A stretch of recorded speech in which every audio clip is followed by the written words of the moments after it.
اعوذ باللہ من الشیطان الرجیم بسم اللہ الرحمن الرحیم نحمدہ ونصلی علی رسولہ الکریم اما بعد۔ ناظرین کرام السلام علیکم ورحمۃ اللہ وبرکاتہ۔ آج ماہ شعبان کی 3 تاریخ ہے اور آج کا دن امام حسین سے متعلق ہے۔ حضرت کی ولادت کا دن ہے۔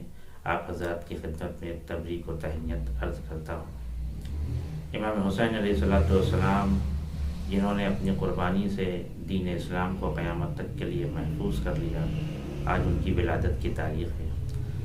حضرت کی زندگی کے مختلف شعبے ہیں جس سے ہم استفادہ کر سکتے ہیں۔ آپ کی خدمت میں فقط مختصر سے وقت میں ایک واقعہ، ایک شخص کا جو گناہوں میں ملوث تھا، وہ حضرت کے پاس آ کے یہ درخواست کرتا ہے کہ میں کیا کروں کہ گناہوں سے دوری اختیار کر لوں۔ تو حضرت نے اس کو کچھ طریقے بتائے۔ شاید ہماری زندگی بھی انہی طریقوں پہ چل کے ایک بہترین زندگی بن سکتی ہے۔ ایک شخص آتا ہے اور حضرت سے کہتا ہے کہ انا رجل عاصی، میں ایک گنہگار شخص ہوں، میں گناہ کرتا ہوں، اور نہ فقط یہ کہ گنہگار ہوں، لا اصبر عن المعصیہ، میں صبر بھی نہیں کر پاتا گناہ پہ، یعنی مسلسل مجھ سے گناہ صادر ہوتے رہتے ہیں۔ کبھی کبھی انسان گناہ کرتا ہے لیکن استمرار نہیں ہوتا گناہ میں، فاصلہ پیدا ہو جاتا ہے، اطاعت بھی کرتا ہے، گناہ بھی کرتا ہے، لیکن خدا نہ کرے کبھی انسان اس منزل پہ چلا جائے کہ اطاعت کی منزل سے بالکل الگ ہو کے گناہ کی وادیوں میں داخل ہو جائے، ایسا کہ بس اس کی ذات سے گناہ ہی سرزد ہو، تو اس کو امام ہی ہدایت کر سکتا ہے۔ جب اس نے یہ بات کہی کہ مجھ سے گناہ سرزد ہوتے ہیں اور میں صبر بھی نہیں کر پاتا اس گناہوں پہ، یعنی دوری اختیار نہیں کر پاتا، میں کیا کروں؟ آپ مجھے موعظہ کریں، آپ مجھے نصیحت کریں۔ تو حضرت نے فرمایا کہ افعل 5 اشیاء، 5 کام کرو، فاذنب ما شئت، اس کے بعد تمہیں جو گناہ کرنا ہو کرو، کوئی تمہیں روکنے والا نہیں ہے۔ کہتا حضرت وہ 5 چیزیں کیا ہیں جو میں انجام دینے کے بعد گناہ کر سکتا ہوں؟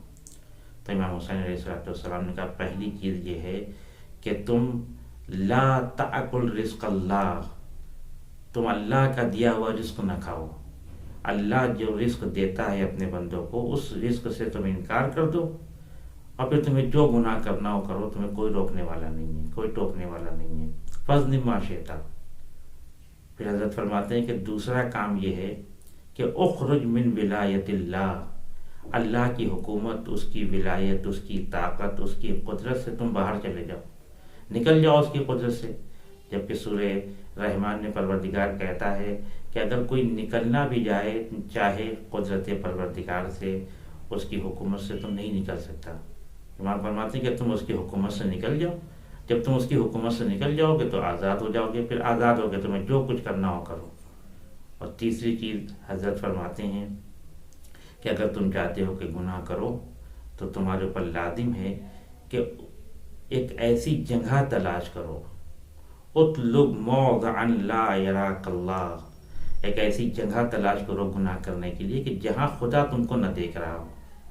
اگر خدا کی نگاہیں تمہارے اوپر نہیں پڑ رہی ہیں تو تم آسانی سے گناہ کر سکتے ہو، کسی طرح کا کوئی خطرہ، کوئی پریشانی نہیں ہے۔ اور چوتھی چیز حضرت فرماتے ہیں کہ جب ملک الموت تمہاری روح قبض کرنے کے لیے آئے، جب تمہارے مرنے کا دن قریب ہو، نزاع کا وقت ہو، اور ملک الموت چاہتا ہے کہ تمہارے جسم سے تمہاری روح کو جدا کرے، تو تم انکار کر دو کہ ہم تم کو یہ کام کرنے نہیں دیں گے۔ فاذنب ما شئت، اس کے بعد تمہیں جو کرنا ہو کرو، تمہیں کوئی ٹوکنے والا، کوئی روکنے والا نہیں ہے۔ اور آخری بات جو حضرت نے فرمائی کہ جب مالک تمہیں جہنم میں ڈال رہا ہو، مالک کہتے ہیں اس فرشتے کو جو جہنم کے سارے امور کو دیکھتا ہے، جنت کے سارے امور کو دیکھنے والے فرشتے کو رضوان کہتے ہیں، اور جہنم کے سارے امور کو اور کاموں کو جو فرشتہ انجام دیتا ہے اس کو مالک کہتے ہیں۔ امام فرماتے ہیں کہ جب مالک تمہیں جہنم میں ڈالنے کے لیے آئے وہ فرشتہ، تم کو ہم نہیں جائیں گے جہنم میں، گھبرا گیا وہ شخص کہ مولا اللہ کے رزق کے علاوہ میں کون سا رزق کھاؤں، اس کے علاوہ تو کوئی نہیں ہے جو رزق دیتا ہو، میں کیسے اس کی قدرت سے باہر جا سکتا ہوں؟ پوری کائنات اس کی قدرت کے اندر ہے، میں کیسے کوئی ایسی جگہ تلاش کر سکتا ہوں جہاں خدا نہ دیکھے؟ خدا تو ہر جگہ اپنے بندے کو دیکھ رہا ہے، اور میرے اندر اتنی قوت نہیں کہ میں ملک الموت کو منع کر دوں کہ میں تمہیں اجازت نہیں دیتا کہ تم میری روح کو قبض کرو۔ اور میرے اندر اتنی جرأت نہیں ہے کہ میں فرشتے کو منع کر دوں کہ مجھے جہنم میں نہ ڈالو. تو امام حسین علیہ السلام فرماتے ہیں کہ جب تمہارے اندر یہ ساری قوتیں نہیں ہیں، نہ تم ایسا مکان تلاش کر سکتے ہو جہاں خدا تم کو نہ دیکھ رہا ہو، تم ایسا رزق تلاش نہیں کر سکتے جو خدا کے علاوہ کسی اور نے دیا ہے، تمہارے اندر اتنی قدرت نہیں ہے کہ اس کی قدرت سے باہر چلے جاؤ، تمہارے اندر اتنی طاقت نہیں ہے کہ تم مرنے سے انکار کر دو، تمہارے اندر اتنا پاور نہیں ہے کہ تم جہنم میں جانے سے انکار کر دو، تو پھر بندے کے پاس ایک ہی راستہ بچتا ہے کہ وہ پروردگار کا اطاعت گزار بن جائے. یہ ایک بہترین طریقہ تھا، ایک منطقی، ایک لاجیکلی طریقہ تھا امام حسین کا اس انسان کو گناہ سے دور رہنے کا. آیا تھا وہ انسان بارگاہ امامت میں گناہ گار بن کے، لیکن امام نے اپنے کلمات سے، امام نے اپنے عمل سے اس کو ایک اطاعت گزار بندہ بنا دیا.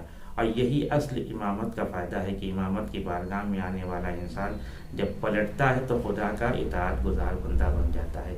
کہ پروردگار کی دعا، بارگاہ میں دعا ہے کہ پروردگار ہم سب کو بھی امام حسین کے صدقے میں اپنا موتی اور فرما بردار بنا. وآخر دعوانا والحمد للہ رب العالمین.